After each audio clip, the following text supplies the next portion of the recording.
வணக்கம் நண்பர்கள். சிவகங்கை மாவட்டம் திருபுவனத்தை சேர்ந்த ஒரு நபர் சிறப்பு காவல்துறை அதிகாரிகளால் அடித்து கொலை செய்யப்பட்டிருக்கின்றார். அதை பற்றி சுருக்கமாக பார்க்கலாம். சேனல் பார்க்குற நீங்கள் சப்ஸ்கிரைப் பண்ணி எங்களுக்கு வீடியோ போகிறதுக்கு உதவி பண்ணீங்க அப்படின்னு நம்பலாம்.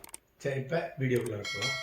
சிவகங்கை மாவட்டம் திருபுவனத்தை சேர்ந்த பத்ரகாளியம்மன் கோயிலுக்கு தனியார் செக்யூரிட்டியாக பணியாற்றி கொண்டிருந்த தற்காலிக ஊழியர் அடித்து சிறப்பு காவல்துறை தனிப்படையால் அடித்து கொலை செய்யப்பட்டிருக்கிறார்.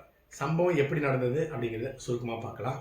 அந்த பத்ரகாளியம்மன் கோயிலில் இந்த அஜித்குமார் என்பவர் தற்காலிக செக்யூரிட்டியாக பணியாற்றி கொண்டிருக்கின்றார்.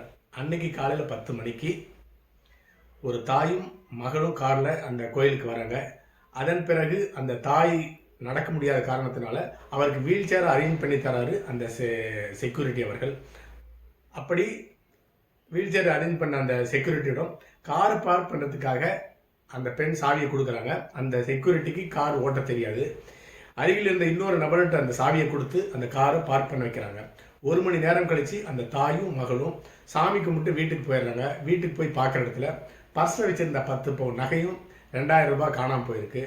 உடனடியாக அங்கே இருந்த காவல் நிலையத்தில் போய் கேஸ் கொடுக்குறாங்க. தன்னுடைய நகையும் பணம் காணும்னு சொல்லிட்டு கேஸ் கொடுக்குறாங்க. அதன் பிறகு காவல்துறை அதிகாரிகள், அந்த பகுதியை சேர்ந்த காவல்துறை அதிகாரிகள் அந்த தற்காலிக செக்யூரிட்டி அந்த அஜித்குமார் அவர்களிடம் விசாரணை நடத்துகிறார்கள். விசாரணையில் எந்த விதமான முன்னேற்றமும் ஏற்படவில்லை. தன்னுடைய அண்ணன் கைது செய்யப்பட்ட அறிந்த அவருடைய தம்பி மற்றும் தாய் 2 பேருமே காவல் நிலையத்துக்கு சென்று என்ன நடக்குதுன்னு கேட்குறாங்க. தற்பொழுது விசாரணை நடந்து கொண்டிருக்கிறது அப்படின்னு சொல்லிட்டு இரவு நேரத்தில் சொல்கிறாங்க. சரி, இரவு நேரத்தில் இங்கே இருக்க வேணாம்னு சொல்லிட்டு தாயும் அவருடைய தம்பியும் வீட்டுக்கு போயிடுறாங்க. அதிகாலை 6 மணிக்கு அந்த காவல் நிலையத்தை சேர்ந்த காவல்துறை அதிகாரிகள் வீட்டில் உடனடியாக வந்து எல்லா இடத்தையும் சோதித்து பார்க்குறாங்க. திருடு போன நகையும் பணமும் அந்த வீட்டில் இருக்கான்னு பார்க்குறாங்க.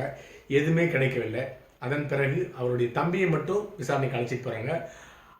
ஆல்ரெடி அண்ணன் வந்து காவல்துறையினுடைய கட்டுப்பாட்டுக்குள்ளார விசாரணையில் இருக்கிறார். 2 பேரையும் வச்சு அங்கே இருக்கிற அந்த ஏரியாவில் இருக்க ஒரு தோப்புக்குள்ளார வச்சு பைப்பை வச்சு அடித்து அண்ணனையும் தம்பியும் மாறி மாறி அடித்து நகை எங்கே இருக்குன்னு கேட்குறாங்க. அவருடைய அண்ணன் வந்து அந்த தற்காலிக செக்யூரிட்டி நான் அந்த நகை எடுக்கவில்லை அப்படின்னு சொல்லிட்டு கடைசி வரை பேசிக்கிட்டே இருக்காரு. ஒரு கட்டத்தில் அடி தாங்க முடியாமல் அவருடைய அண்ணன் நகை இருக்குது அப்படின்னு சொல்லிட்டு கூட்டிகிட்டு போனதா தம்பி சொல்கிறாரு. அவர் நகை எடுத்தாரா இல்லையா, திருடினாரா இல்லையா அப்படிங்கிறது தெரியவில்லை. அதன் பிறகு அவர் கூட்டிகிட்டு போன இடத்துல நகையை கண்டுபிடிக்க முடியவில்லை. அடுத்ததாக அந்த பத்ரகாளியம்மன் கோயிலுக்கு பின்புறத்தில் வச்சிருக்கன்னு கூட்டிகிட்டு போகிறாரு. அந்த இடத்துல நகை கிடைக்கவில்லை. அதனால் கோபமடைந்த தனிப்படை காவல்துறை அதிகாரிகள் அங்கே இருக்க மாட்டு தொழுவத்தில் வச்சு பைப்பை வச்சு சரமாரியாக அடி இழுக்கிறார்கள். அதன் பிறகு சாயங்காலம் 6 மணி ஆகிறது. தம்பியை மட்டும் விடுதலை செஞ்சிடறாங்க. நீ வீட்டுக்கு போகலான்னு சொல்லிட்டு தம்பி வீட்டுக்கு வந்த 1 மணி நேரத்தில் அண்ணன் இறந்து விட்டதாக செய்தி கிடைக்குது. உடனடியாக அந்த இடத்துக்கு போய் பார்க்குறப்ப அவருடைய அண்ணனை ஆட்டோவில் வச்சு அரசு மருத்துவமனையில் சேர்த்துறதுக்காகவும் அவன் மரணமடைந்து விட்டதாக செய்தி வெளிவருகிறது. உடனடியாக மாவட்ட கண்காணிப்பாளர் அவர்கள் ஆஷிஷ் ராவத் அவர்கள் அந்த இடத்துக்கு வந்து விசாரணை நடத்தி தெளிவான விசாரணை நடத்தணும் அப்படிங்கிறதுக்காக அந்த சிறப்பு தனிப்படை காவலர் 6 பேர்த்தையும் சஸ்பெண்ட் பண்ணிடுறாரு. இது நடந்து முடிந்த பிறகு அந்த குடும்பத்தை சேர்ந்தவர்கள், தன்னுடைய அண்ணனை இருந்த அந்த தம்பியும் அந்த குடும்பத்தை சேர்ந்தவர்கள் எல்லாமே தன்னுடைய இறப்புக்கு காரணமான தனிப்படை காவல்துறை அதிகாரிகள் 6 பேரையும் கைது செய்யும் வரை தன்னுடைய அண்ணனுடைய உடலை வாங்க மாட்டோம் அப்படின்னு சொல்லிட்டு இப்போ போராட்டம் நடத்திட்டு இருக்காங்க. சரி, இதை போன்ற சம்பவம் அண்ணா திராவிட முன்னேற்ற கழகத்தினுடைய ஆட்சியில் 1-2 சம்பவம் நடந்து வந்தது. அதில் ஒன்று தான் பென்னிக்ஸ் ஜெயராஜ் மரணம். அந்த மரணத்தில் அண்ணா திராவிட முன்னேற்ற கழகத்தினுடைய ஆட்சியில் நடந்தது ஒரே காரணத்திற்காக தமிழ்நாட்டில் இருக்கிற ஒரு 7க்கும் மேற்பட்ட புகழ்பெற்ற சேட்டலைட் டிவியில் எல்லாமே அந்த பென்னிக்ஸ் ஜெயராஜ் எத்தனை மணிக்கு அந்த கடையிலேருந்து வெளியே வந்தாங்க, எத்தனை மணிக்கு ஆட்டோவில் ஏறினாங்க, எங்கெங்கே காவல்துறை கூட்டிகிட்டு போனாங்க, எங்கே கடையில் டீ சாப்பிட்டாங்க, இப்படி ஒரு தெளிவான ஒரு விவாதத்தை ஃபோட்டோ ஷூட்டை எல்லாமே ஒரு 2 மாதத்துக்கு ஒரு நாளைக்கு 10 தடவை வேற போட்டு திருப்பி காட்டி மக்களுடைய மனதில் அண்ணா திராவிட முன்னேற்ற கழகத்தினுடைய கொடுங்கோல் ஆட்சி அப்படிங்கிற ஒரு நேரேட்டிவை செட் பண்ணாங்க. அப்படி 1-2 சம்பவத்தை வச்சு ஆட்சிக்கு வந்து தான் திராவிட முன்னேற்ற கழகம். ஒன்று பென்னிக்ஸ் ஜெயராஜ் சம்பவம், இன்னொன்று பொள்ளாச்சி பாலியல் குற்றம்.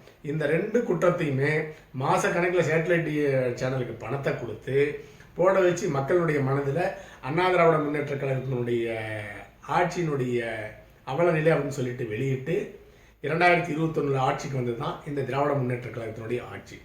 அப்படி இவங்க எதிர்கட்சியினுடைய குற்றங்களையும் ஊழலையும் சொல்லி ஆட்சிக்கு வந்தவங்க அண்ணா திராவிட முன்னேற்ற கழகத்தை ஆட்சியை முடிவு கொண்டு வந்துட்டு திராவிட முன்னேற்ற கழகம் 4 வருஷமா ஆட்சி பண்ணிட்டு இருக்காங்க. இந்த 4 வருஷத்துல காவல் 15-20க்கும் மேற்பட்ட காவல் நிலைய மரணங்கள் நடந்திருக்குது.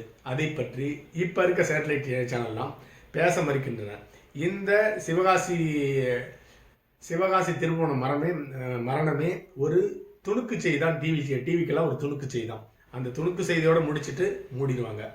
திராவிட முன்னேற்ற கழகம் எதிர்கட்சியாக இருக்கிறப்பே சரி, இப்பொழுது ஆளுங்கட்சியாக இருக்கும் சரி, அந்த கட்சி என்னென்ன நியூஸ் போட சொல்லுதோ அதுதான் டிவி சேனல்லாம் போடுறாங்க.